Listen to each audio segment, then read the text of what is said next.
اسمعوا كده يا جماعه الكلام الخطير اللي بيقوله الكابتن مدحت شلبي ده. يقدر حد يحاسب الاهلي زي ما كل الانديه التانيه بتتحاسب؟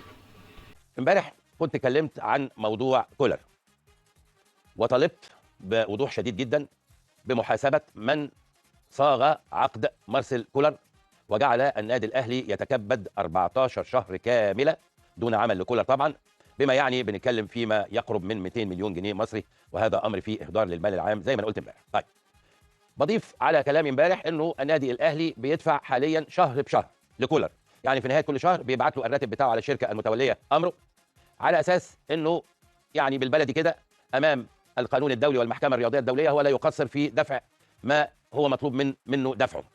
لكن طبعا كولر الكلام ده ما يعجبوش. ليه؟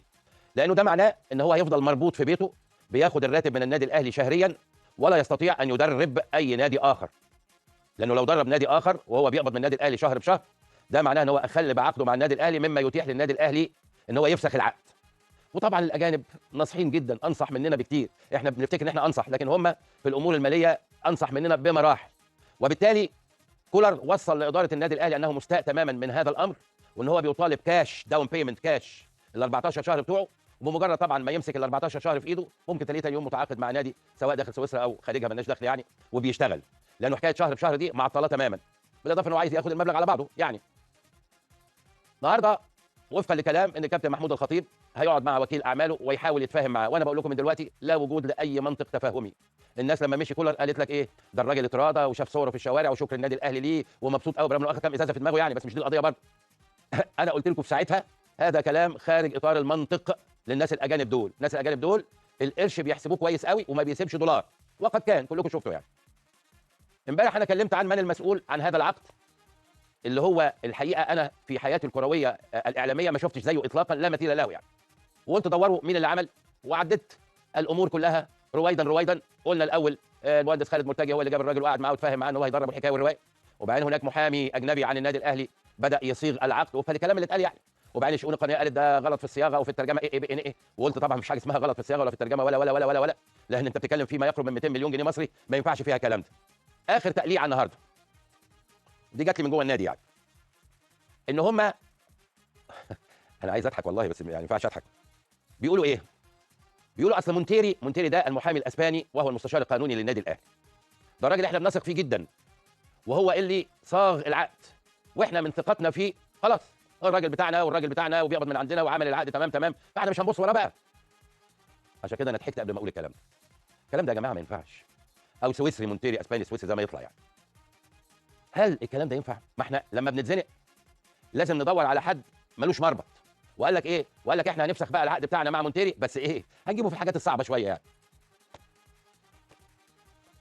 معرفش هل يعني احنا مش قادرين نواجه المخطئ فبنعلق الخطا على واحد ملوش ماسكه؟ ما هو ده راجل الخواجه، هتجيبه هتحاسبه ازاي؟ هتعمل له تحيه هنا في وزاره الشباب والرياضه؟ وفسخوا التعاقد معاه وقال لك ايه يعني شيلوه الليله. ما ينفعش، ما ينفعش يا جماعه. هو انا معايا محامي اجنبي اللي هو الاخ مونتيري عمل عقد، انا ما عنديش اداره شؤون قانونيه، ما عنديش مكاتب معتمده في الترجمه اللغويه اودي لهم العقد اللي الاخ صاغه ترجموا لنا ده بالعربي يا جماعه ونشوفه كشؤون قانونيه في النادي الاهلي؟ مش عايزين نقول كلام يودينا لسكه تانية خالص. نحن نبحث عن كبش فداء، بس لازم كبش الفداء ده يبقى مقنع. ما ينفعش يبقى حاجه مش مقنعه. ما انت وديتني لان انا ما اعرفش امسكه. ما هو ده واحد انا ما اعرفش امسكه، ده راجل خواجه وعايش بره، هجيبه منين؟ ده الغلط يا جماعه مش من عندنا. لا لا المهندس خالد مرتجي له دعوه بالموضوع ده خالص خالص، ولا الشؤون القانونيه لها دعوه، ولا امير توفيق له دعوه، ولا حد له دعوه، ولا اي حد. لا هو بس الراجل المحامي ده كتب ما خدش باله فكتب بدل ما يكتب شرط جزائي شهرين وقال لك ايه؟ كنا نعتقد ان في العقد فيه شرط فاسخ شهرين. يا سلام، نعتقد؟ هو انا لما احط عقد بملايين الملايين، ده انا بدفع دولارات دم قلبي، لما احط عقد بهذه القيمه الكبيره ما يستدعيش ان انا اترجمه في مكتب ترجمه معتمد واقراه بالعربي؟ ما ينفعش، ما ينفعش. وهذا كلام يا جماعه غير مقبول على الاطلاق، وانتم حرين. انا بقول كلمتي بما يرضي الله، اللي عايز يحاسب يحاسب بقى، اللي مش عايز يحاسب هو حر. لكن هذا هو الامر، وده اللي انا شايفه بوضوح شديد جدا. طيب، يعني بعد كل الكوارث دي كمان لبسوها لواحد اجنبي، اللي هو عشان لو فكرت بس ان انت ايه، تفكر تحاسب حد او تقول حد لازم يتحاسب او فلان او علان او المهندس كذا او بتاع الصفقات كذا او بتاع العقود كذا. لا يا باشا، ده راجل اجنبي هتجيبه منين وتحاسبه ازاي؟ شفت زي ما قال لك كابتن مدحت كده. لكن على الناس التانية بيطبق القانون يا باشا في كل حاجة. وقيس بقى على القصة دي كل الملفات، كل الملفات في كل حاجة.